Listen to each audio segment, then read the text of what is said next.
Pak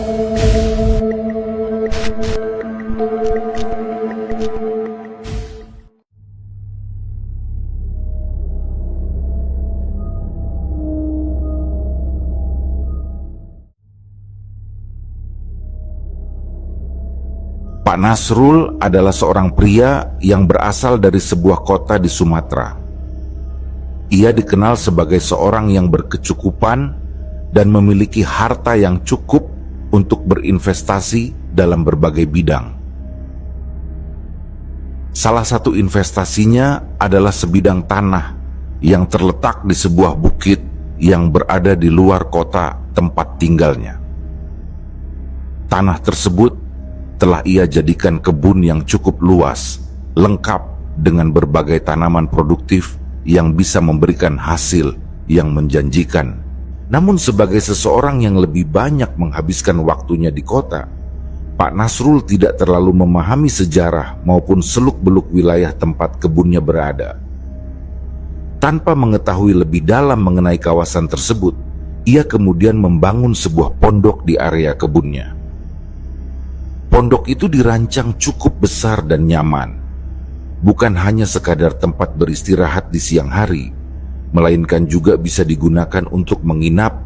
Beberapa orang pemilik kebun yang berada di sekitar area itu sempat memberikan masukan kepadanya, mengingatkan bahwa pondok yang ia bangun terlihat terlalu bagus untuk sekadar tempat singgah.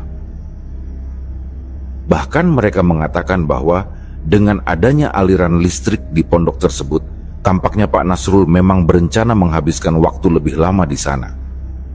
Tetangga-tetangga kebun yang lain pun bertanya, apakah Pak Nasrul berencana untuk bermalam di pondok tersebut secara rutin?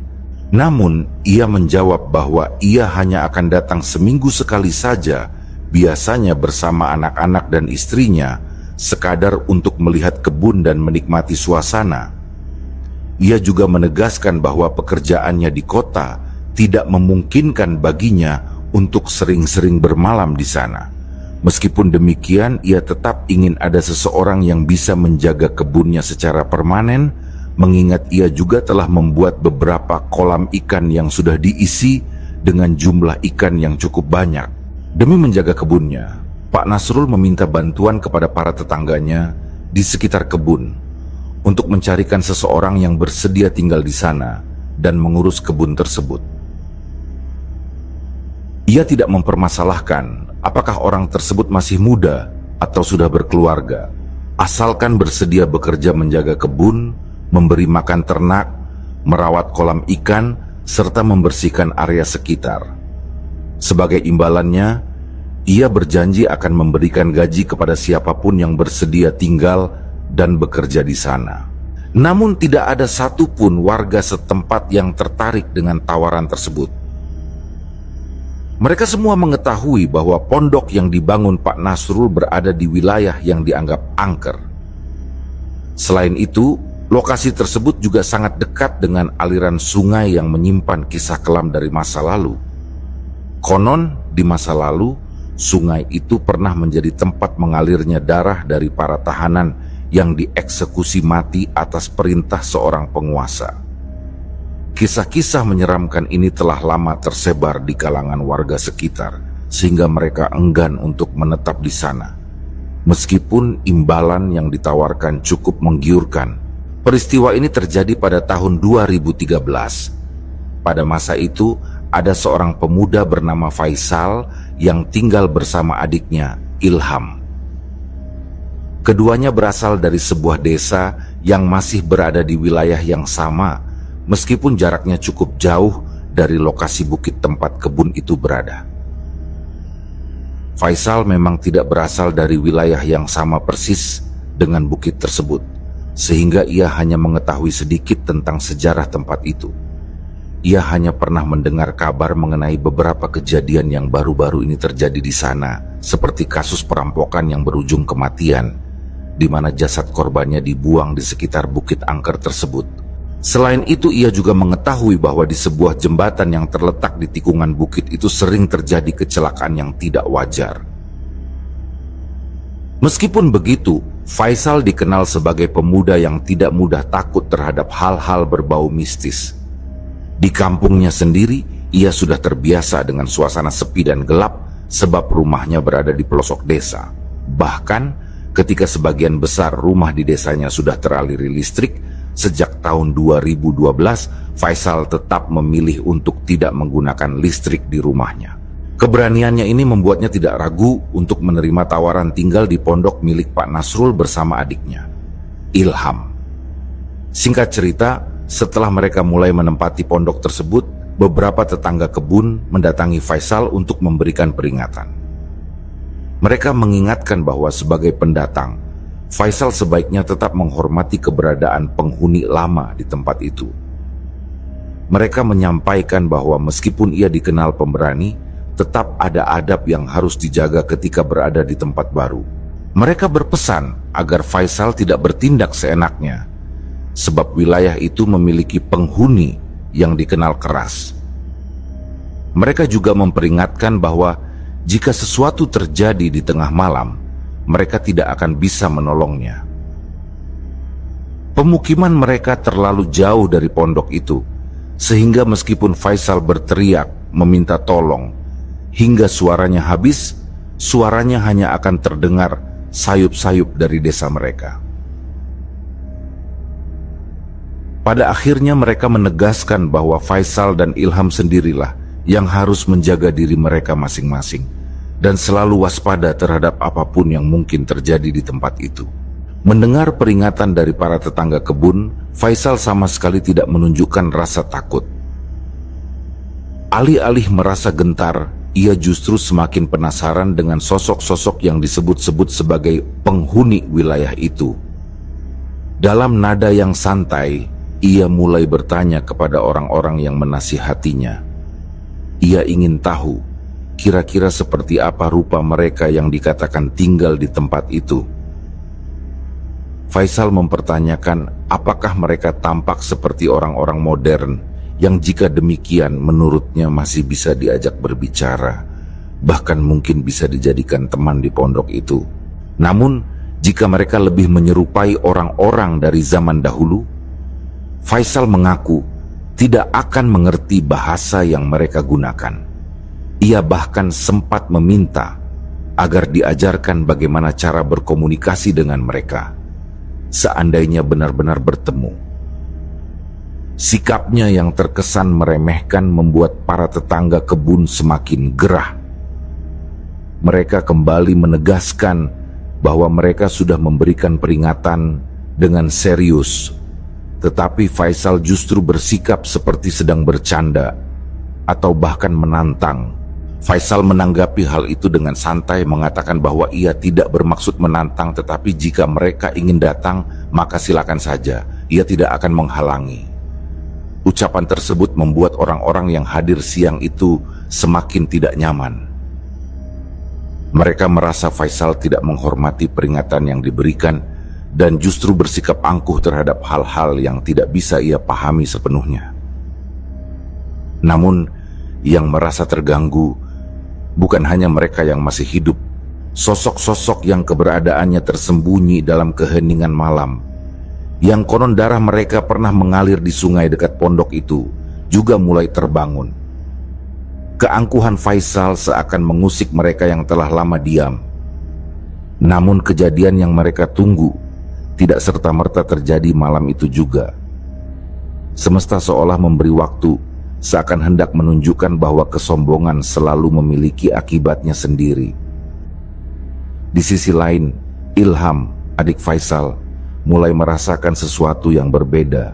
Awalnya ia datang ke pondok itu bersama Faisal dengan niat bekerja dan mendapatkan penghasilan. Keduanya memang dipekerjakan secara terpisah dengan bayaran yang berbeda. Namun, entah mengapa, Ilham merasa tertarik untuk meninggalkan pondok tersebut. Ia memilih untuk bekerja di tempat lain yang tidak terlalu jauh dari lokasi kebun, tetapi sudah berada di dalam area pemukiman yang lebih ramai. Ia akhirnya memutuskan untuk bekerja sebagai penjaga kandang ayam potong, sebuah pekerjaan yang menurutnya lebih nyaman dibanding tinggal di pondok yang terasa semakin berat atmosfernya. Keputusannya ini membuat Faisal harus tinggal seorang diri di pondok tersebut. Beberapa hari kemudian, para tetangga kebun yang sering beraktivitas di sekitar area itu mulai menyadari perubahan. Mereka bertanya kepada Faisal mengenai keberadaan Ilham, dan Faisal menjawab dengan nada santai bahwa adiknya lebih memilih tidur di kandang ayam potong daripada di kebun tersebut. Ia menambahkan bahwa kini ia tinggal sendirian di pondok itu. Ketika mendengar jawabannya, para tetangga kebun kembali bertanya, apakah ia tidak takut? Namun, Faisal dengan percaya diri menjawab bahwa tidak ada alasan baginya untuk merasa takut. Baginya, kematian pun tidak membawa ketakutan, sebab kuburan pun gelap dan tanpa lampu. Ia bahkan menyebut bahwa pondok yang ditinggalinya jauh lebih bersih, terang, dan nyaman dengan adanya kasur dan listrik. Ia merasa tidak ada yang perlu dikhawatirkan. Namun, kepercayaan diri dan kesombongan yang ia tunjukkan tidak bertahan lama. Setelah siang itu, sesuatu mulai berubah. Keesokan harinya, Faisal tidak terlihat di sekitar kebun. Biasanya ia akan terlihat merumput atau merawat kolam ikan, tetapi hari itu ia menghilang. Para tetangga yang datang ke kebun di pagi hari dan pulang menjelang sore mulai merasa ada yang janggal. Mereka saling berbisik, bertanya-tanya kemana Faisal pergi. Beberapa berspekulasi bahwa mungkin Faisal sedang pergi ke kota atau ke pasar untuk membeli sesuatu. Namun, ada juga yang mulai merasa cemas. Hari berikutnya, Faisal masih belum terlihat. Tidak ada tanda-tanda kehadirannya di sekitar pondok, kolam, atau kebun. Orang-orang di sekitar mulai berbicara lebih serius mengenai keberadaannya. Tetapi tidak ada yang berani untuk langsung mendatangi pondoknya dan memastikan keadaan Faisal.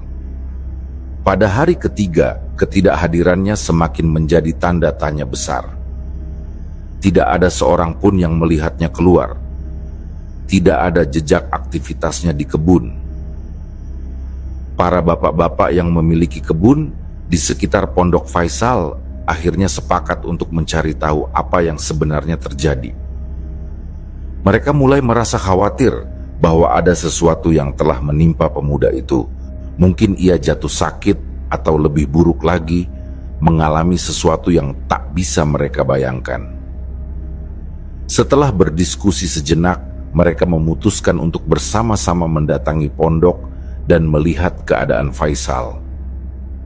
Dengan langkah yang sedikit ragu, mereka memasuki bangunan sederhana itu, berharap menemukan pemuda tersebut dalam keadaan baik-baik saja.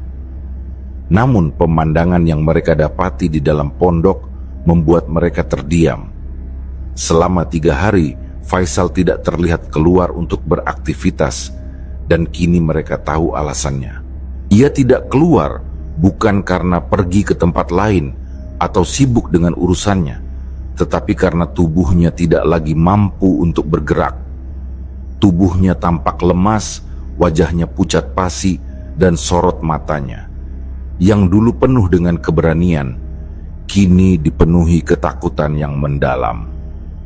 Tak ada lagi kesombongan yang dulu terpancar dari wajahnya. Tak ada lagi suara lantang yang sebelumnya menantang siapapun yang ada di tempat itu. Yang kini terlihat hanyalah seorang pemuda yang tampak begitu lemah dan putus asa, seakan kehilangan seluruh semangat hidupnya. Dengan suara gemetar, Faisal mulai mengucapkan permintaan yang tidak pernah mereka duga sebelumnya.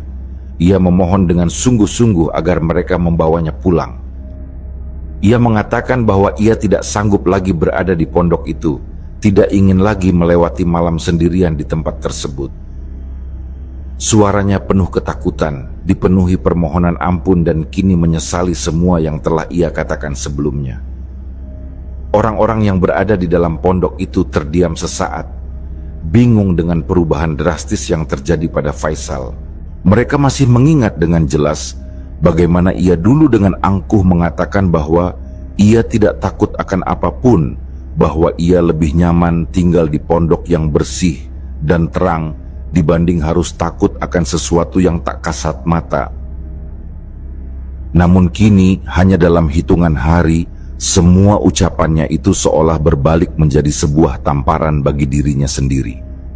Salah satu dari mereka akhirnya mengambil inisiatif untuk segera mencari Ilham, adik Faisal, yang bekerja di kandang ayam potong.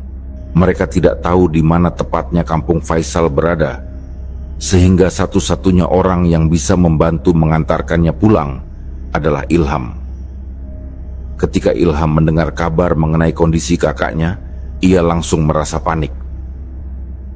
Tanpa berpikir panjang, ia segera bergegas menuju pondok untuk melihat keadaan Faisal dengan matanya sendiri.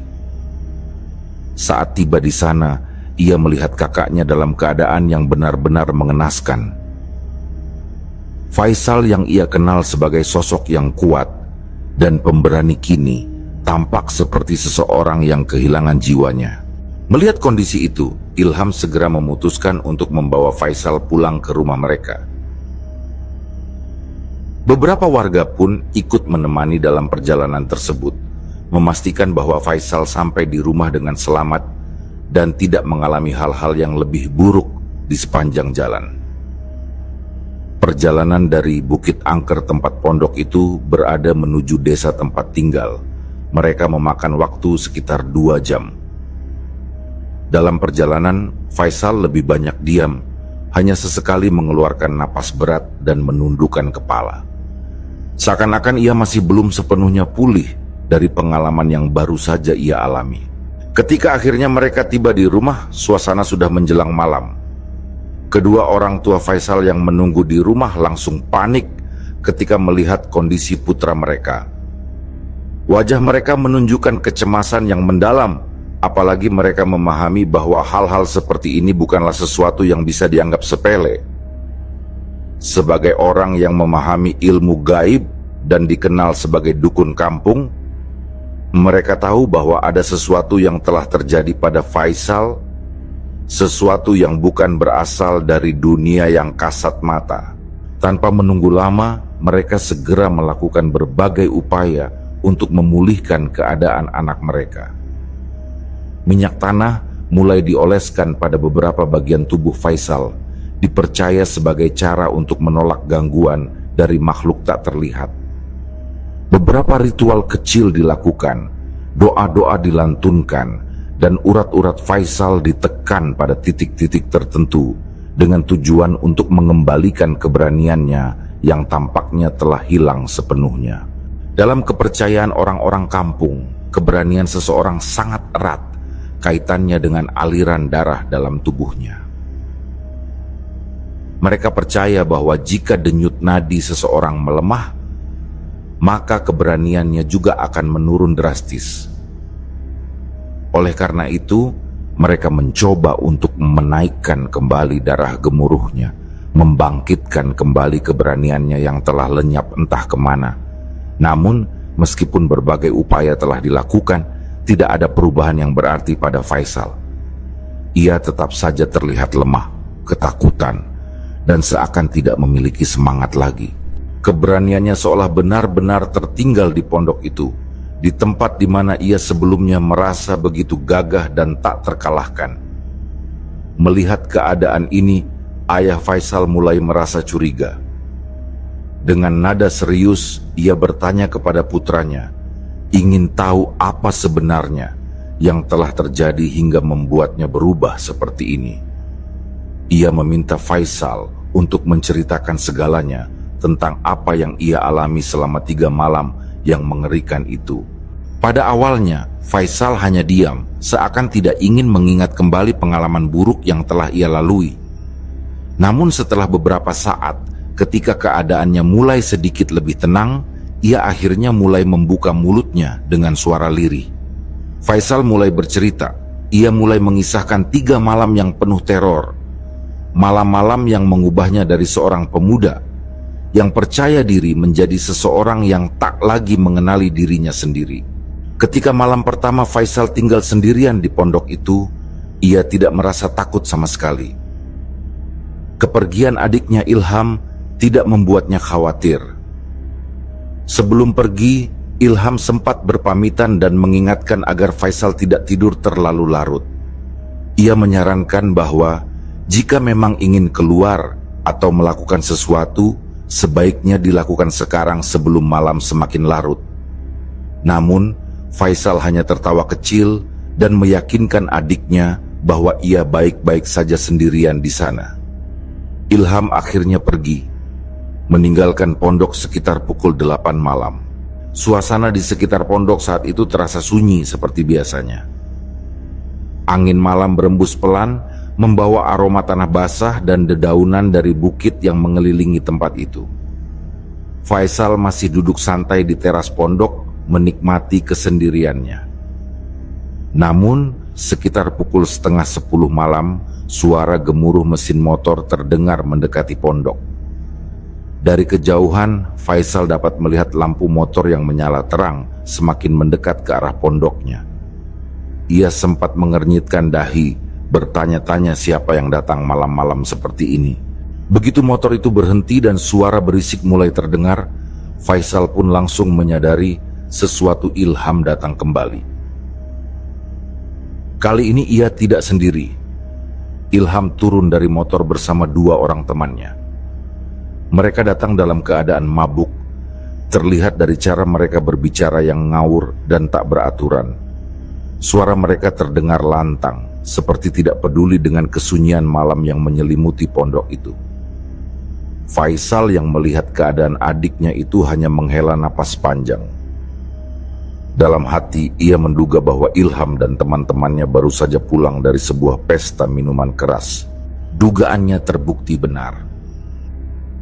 Begitu mendekat, Ilham langsung meletakkan sebuah botol minuman keras di meja pondok dan menawarkannya kepada Faisal. Awalnya Faisal ragu untuk minum, tetapi ia juga bukan orang yang asing dengan minuman semacam itu. Ia pun akhirnya ikut bergabung dengan mereka. Dalam waktu singkat, suasana pondok berubah. Mereka mulai tertawa, bercanda, dan menghabiskan isi botol yang mereka bawa. Malam terus beranjak larut. Meskipun minum cukup banyak, Faisal masih berada di antara kesadaran dan ketidaksadaran. Ia belum sepenuhnya mabuk, tetapi pikirannya mulai terasa melayang. Sekitar pukul 11 malam, ia menyadari bahwa Ilham dan kedua temannya sudah terlalu lama di sana.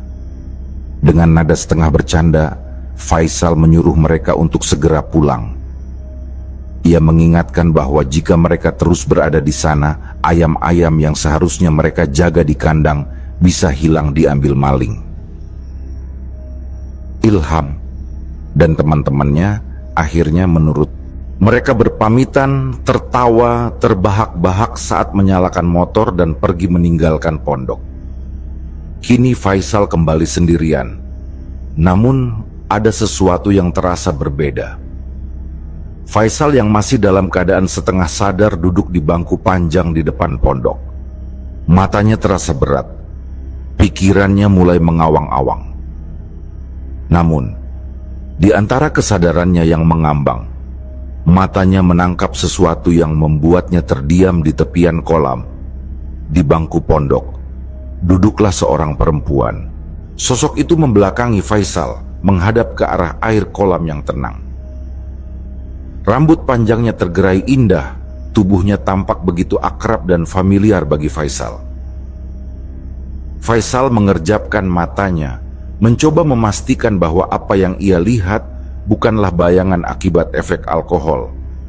Jantungnya berdegup lebih cepat. Sosok itu yang duduk di sana dalam keheningan malam adalah seseorang yang sangat ia kenal, istrinya, Maya. Maya merupakan wanita yang pernah mengisi hari-harinya, wanita yang telah meninggalkannya hampir setahun lalu. Selama ini mereka tidak pernah bertemu lagi, tidak ada kabar, tidak ada komunikasi. Dan sekarang Maya duduk di sana di depan matanya, seakan waktu tidak pernah memisahkan mereka. Dengan suara bergetar karena kebingungan, Faisal mencoba memanggilnya. Ia ingin memastikan bahwa itu benar-benar Maya. Saat namanya disebut, perempuan itu menoleh perlahan. Wajahnya terlihat jelas di bawah cahaya rembulan. Ia tersenyum lembut, namun tidak mengucapkan sepatah kata pun. Hati Faisal bergetar. Ada kebahagiaan yang tiba-tiba muncul dalam dirinya. Ia merasa bahwa malam itu adalah malam keberuntungannya. Tanpa berpikir panjang, ia segera berjalan mendekati Maya dan duduk di sampingnya. Maya tetap tersenyum, tatapannya penuh ketenangan. Faisal, yang sudah dipengaruhi oleh alkohol, tidak terlalu memikirkan keanehan dalam diamnya Maya. Ia mulai bertanya banyak hal, mengapa Maya ada di sini, sejak kapan ia datang, dan kenapa ia tidak pernah menghubungi Faisal selama ini. Namun, tak ada jawaban yang keluar dari bibir Maya. Ia hanya terus tersenyum, menatap Faisal dengan pandangan yang sulit diartikan. Tanpa sadar, Faisal mulai terbawa suasana. Ia telah lama merindukan Maya, dan kini wanita itu ada di hadapannya. Hasrat yang telah lama terpendam dalam dirinya pun muncul begitu saja. Tanpa ragu, Faisal mulai menyentuh Maya, mendekat dan mencumbu sosok yang ia yakini sebagai istrinya. Namun sesuatu yang mengerikan terjadi. Saat Faisal mulai mencumbu Maya, sesuatu yang aneh mulai ia rasakan. Aroma tubuh Maya yang tadinya biasa saja, kini perlahan berubah. Semakin dekat Faisal dengan tubuhnya, semakin kuat bau anyir yang menyengat di hidungnya. Bau yang mirip darah busuk bercampur dengan bau tanah yang lembab. Detik berikutnya, tubuh yang sedang ia peluk itu tiba-tiba terasa berbeda. Tidak lagi lembut seperti yang ia kenal, tetapi basah, licin, dan mengeluarkan cairan hangat yang aneh. Faisal yang masih dalam kondisi mabuk mulai merasa ada sesuatu yang tidak beres. Dengan perlahan ia membuka mata dan melihat wajah yang ada di hadapannya. Sekelebat ia masih melihat wajah Maya, tetapi dalam hitungan detik wajah itu mulai berubah. Senyuman yang tadinya manis kini melebar secara tidak wajar hingga hampir menyentuh telinga. Matanya yang tadi lembut kini menatapnya dengan pandangan kosong dan kelam. Dan kemudian, sesuatu yang membuat jantungnya hampir berhenti berdetak terjadi. Kulit wajah Maya perlahan mulai mengelupas, memperlihatkan daging merah yang membusuk di bawahnya. Darah kental mulai menetes dari bagian yang terkoyak, dan dari mulutnya yang semakin melebar, terdengar suara napas berat yang mengerikan. Tubuh yang ada di pelukan Faisal kini telah berubah sepenuhnya. Bau amis yang semakin kuat memenuhi udara, membuat perut Faisal terasa mual. Ia menatap sosok itu dengan ngeri, tubuhnya mulai gemetar. Di bagian perut sosok tersebut, tampak sebuah luka menganga, mengeluarkan belatung yang merayap keluar, seolah keluar dari tubuh yang telah lama mati. Saat Faisal menyaksikan perubahan mengerikan pada sosok yang ia yakini sebagai Maya, ia tidak bisa menahan diri untuk bertanya. Dengan suara gemetar ia bertanya, "Kamu siapa? Siapa sebenarnya kamu?" Sosok wanita yang tubuhnya sudah setengah hancur akhirnya berbicara.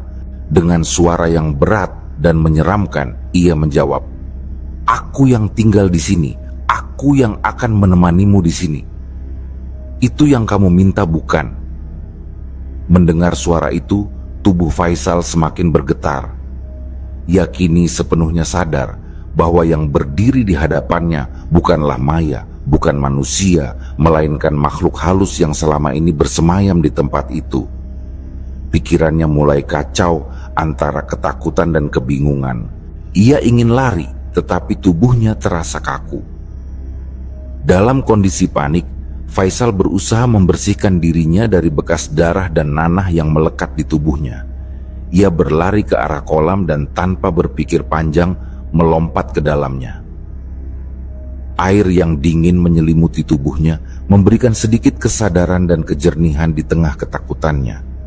Ia mencuci wajahnya, menggosok kulitnya dengan keras, berharap semua yang baru saja terjadi hanyalah halusinasi. Namun saat ia bersiap untuk keluar dari kolam, sesuatu yang lebih mengerikan terjadi. Tiba-tiba kaki Faisal terasa ditarik oleh sesuatu. Ia merasakan cengkeraman kuat di pergelangan kakinya. Dengan napas terengah-engah, ia melihat ke bawah. Dan yang ia temukan adalah sebuah tangan.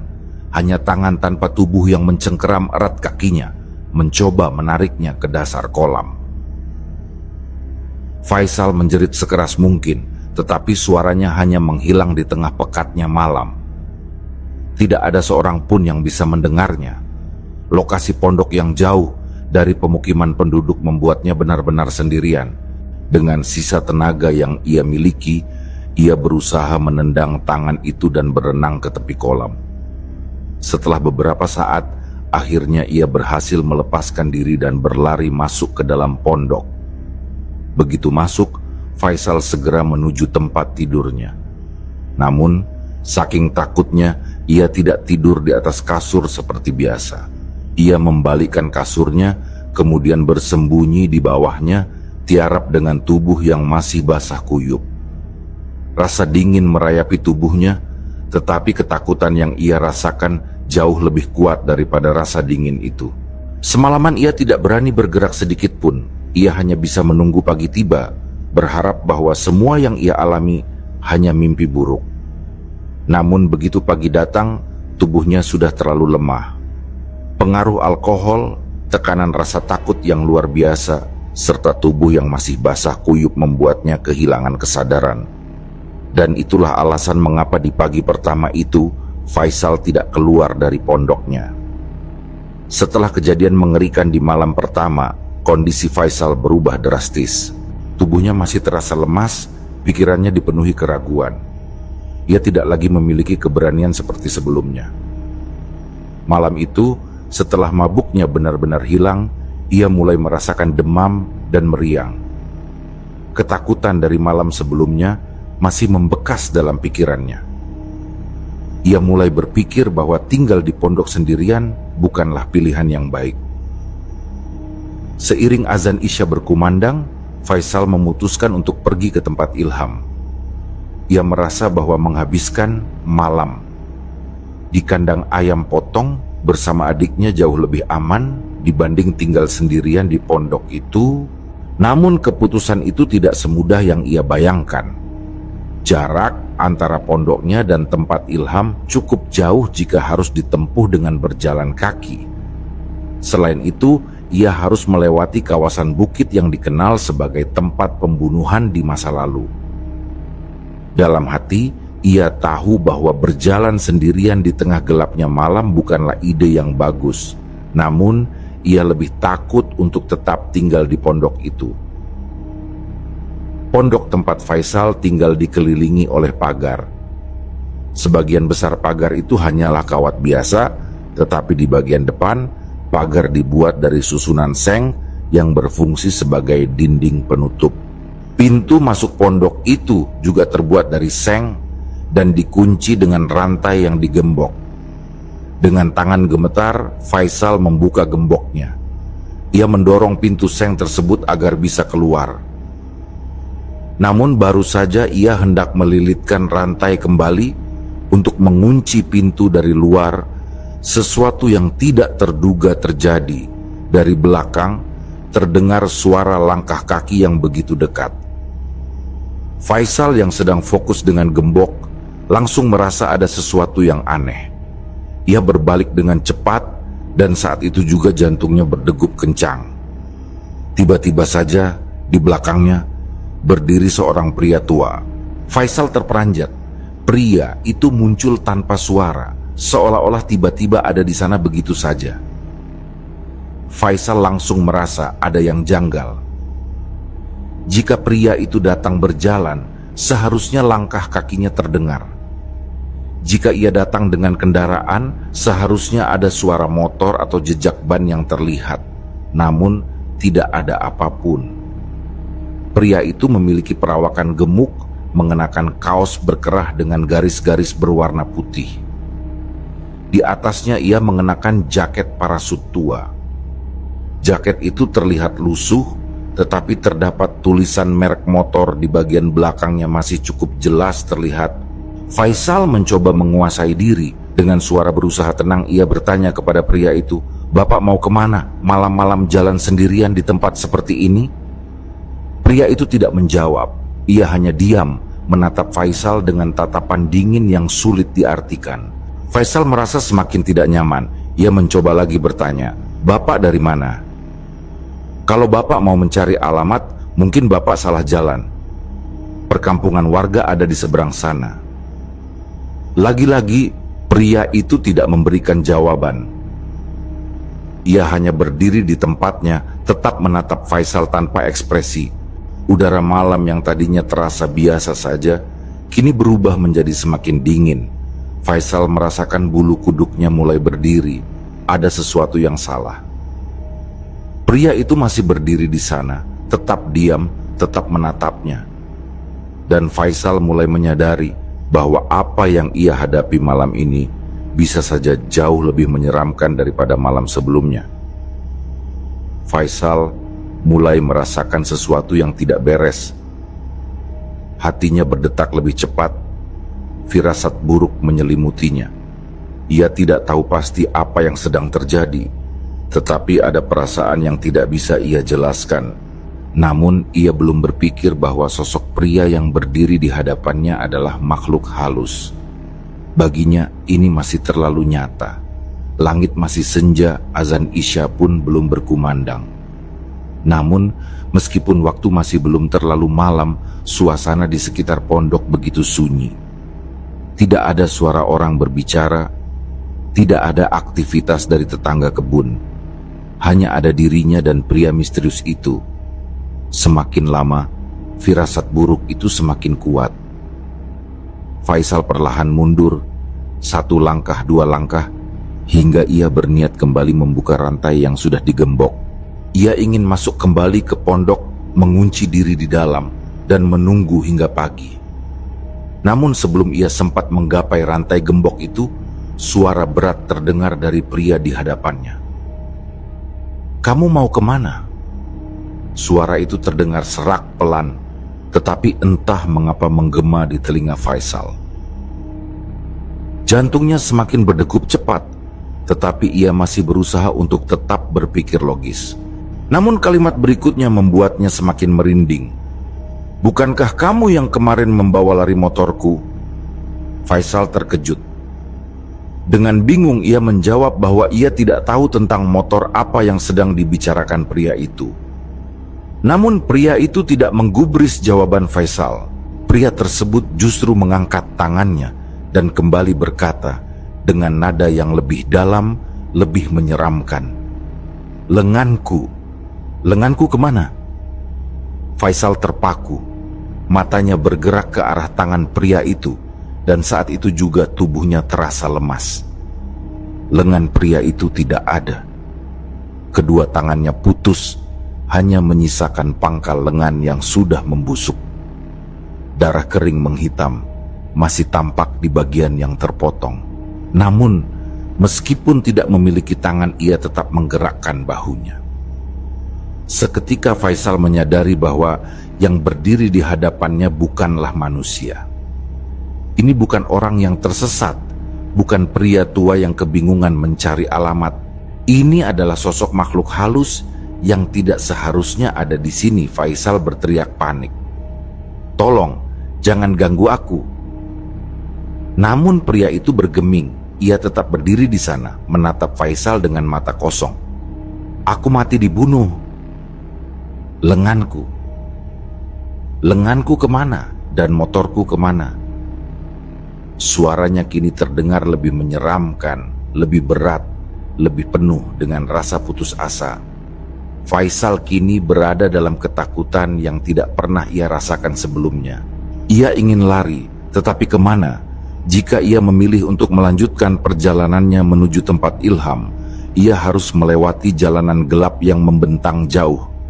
Jika sosok ini mengikutinya, ia tidak akan bisa berbuat apa-apa. Pikirannya kacau.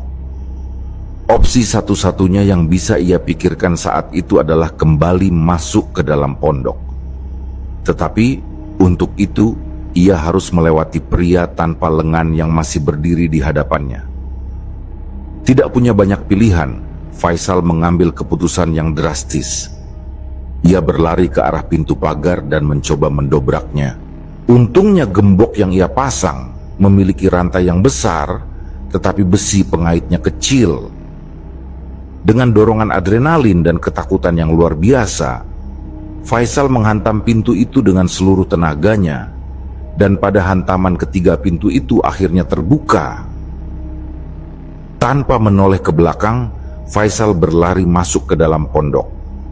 Ia menutup pintu dengan sekuat tenaga, mengunci diri di dalam, berharap pria itu tidak bisa mengikutinya. Sampai di dalam, Faisal langsung menuju tempat tidurnya. Seperti malam sebelumnya, ia tidak lagi tidur di atas kasur, tetapi justru bersembunyi di bawahnya. Ia membalikkan kasur lalu berbaring di lantai, menutup tubuhnya dengan kasur tersebut. Ia berpikir jika ia tidak bisa melihat apapun, maka ia tidak perlu melihat apapun yang menyeramkan di sekelilingnya. Namun gangguan belum selesai. Semakin lama ia bersembunyi, semakin ia merasa sesak. Napasnya terasa berat, seolah ada sesuatu yang menekan tubuhnya. Awalnya ia berpikir bahwa ini hanya ketakutannya sendiri. Tetapi kemudian ia mulai mendengar sesuatu di atas kasur yang menutupi tubuhnya. Terdengar suara-suara aneh, suara napas berat, suara bisikan dalam bahasa yang tidak ia kenali, suara orang-orang berbicara tetapi tidak nyambung satu sama lain, seperti sedang berdiskusi dalam bahasa yang berasal dari zaman yang berbeda. Satu suara, lalu dua suara, lalu semakin banyak. Faisal bisa merasakan keberadaan mereka. Makhluk-makhluk itu bukan hanya satu atau dua, tetapi banyak. Dan mereka semua menindih tubuhnya. Beban di atas kasur semakin berat, semakin menekan tubuhnya. Napasnya semakin sesak, ia tidak bisa bergerak, tidak bisa melakukan apa-apa. Ia ingin menjerit, tetapi suaranya tidak keluar. Ia ingin melawan, tetapi tubuhnya kaku. Rasa takut yang luar biasa itu akhirnya membuatnya kehilangan kesadaran. Pagi harinya Faisal tidak sadar diri. Ia tidak makan, tidak melakukan aktivitas apapun. Hari itu ia tidak keluar dari pondok, sama seperti hari sebelumnya. Ketakutan dari malam pertama masih menghantui pikirannya. Kini, malam kedua justru lebih buruk. Di malam ketiga, Faisal benar-benar pasrah. Ia tidak tahu harus meminta tolong kepada siapa. Ketakutan yang ia rasakan semakin menekan, tubuhnya semakin lemah, dan pikirannya kacau. Dalam hati, ia mencoba meminta maaf kepada sosok-sosok yang ada di sekitar pondok itu. Ia menyesali semua ucapannya, semua keberaniannya yang dulu terasa begitu membanggakan. Ia ingin menyampaikan bahwa ia tidak pernah bermaksud menantang makhluk-makhluk itu, tidak pernah ingin melihat mereka secara langsung, tidak pernah ingin membuktikan keberadaan mereka dengan cara seperti ini. Namun, permintaan maaf Faisal sepertinya tidak ada artinya bagi mereka. Malam itu, ruangan kamar di pondoknya dipenuhi dengan sosok-sosok menyeramkan. Mereka tidak lagi sekadar berdiri di luar atau membayang dalam kegelapan. Kini, mereka ada di dalam kamar yang ditempati Faisal. Wujud mereka beragam, masing-masing membawa jejak kematian yang mengerikan. Ada yang lehernya tampak seperti habis, ditebas, ada yang perutnya setengah robek dengan isi perut yang menjuntai, ada yang jalannya pincang dengan satu kaki yang hampir putus, ada yang hanya mampu merayap dengan tubuh yang penuh luka, dan ada pula yang diam tak bergerak, hanya menatap Faisal dengan mata kosong. Ruangan yang sempit terasa semakin sesak. Faisal tidak bisa bergerak, tidak bisa berbuat apa-apa. Tubuhnya sudah terlalu lemas, tidak memiliki tenaga lagi untuk melawan. Ia hanya bisa menatap dengan ketakutan, menyadari bahwa dirinya kini benar-benar berada di antara mereka. Untungnya, siang hari itu Faisal tidak melakukan aktivitas apapun di kebun. Hal ini membuat beberapa warga yang sejak kemarin mulai curiga memutuskan untuk datang melihat keadaannya. Mereka merasa ada yang janggal dengan pondok itu. Seandainya mereka tidak datang, mungkin nasib Faisal akan jauh lebih buruk. Ketika akhirnya warga menemukan Faisal dalam kondisi yang mengenaskan, mereka segera membawanya pulang. Dalam keadaan lemah, Faisal hanya bisa berbisik bahwa jika tidak ada yang datang menolongnya hari itu, ia yakin dirinya sudah mati. Setelah mendengar cerita dari Faisal, reaksi yang ia dapatkan tidak seperti yang ia harapkan. Kedua orang tua Faisal bukannya merasa marah kepada makhluk-makhluk yang telah mengganggunya, tetapi justru marah kepada Faisal sendiri. Mereka menganggap bahwa semua ini adalah akibat dari kesombongan anak mereka. Dengan nada penuh amarah, ayahnya bahkan berkata bahwa lebih baik jika Faisal sekalian mati saja. Mereka menegaskan bahwa Faisal telah menantang sesuatu yang tidak seharusnya ia hadapi. Ilmu yang selama ini dimiliki oleh Faisal yang konon dapat mengendalikan rasa takut dan memungkinkan dirinya berinteraksi dengan makhluk gaib ternyata tidak lagi berfungsi. Sebaliknya, ilmu itu justru berbalik menyerangnya.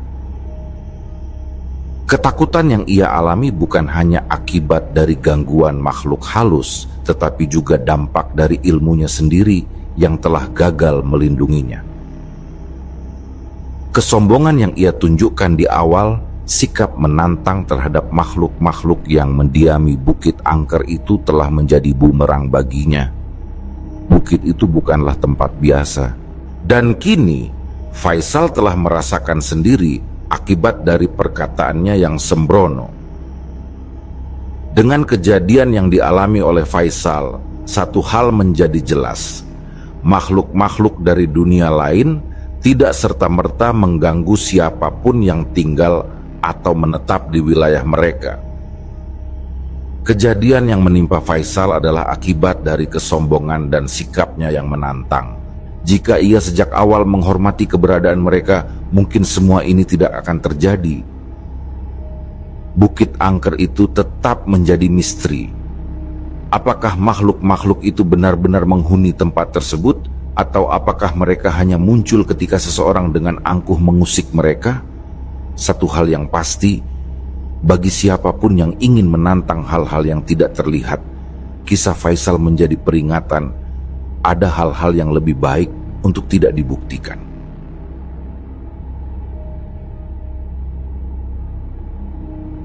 Demikianlah kisah yang kami bawakan ini. Semoga kisah ini dapat menghibur teman-teman semua dan diharapkan cerita ini bisa bermanfaat. Baiklah, terima kasih untuk teman-teman yang telah mendengarkan cerita ini dan juga yang telah mendukung channel ini.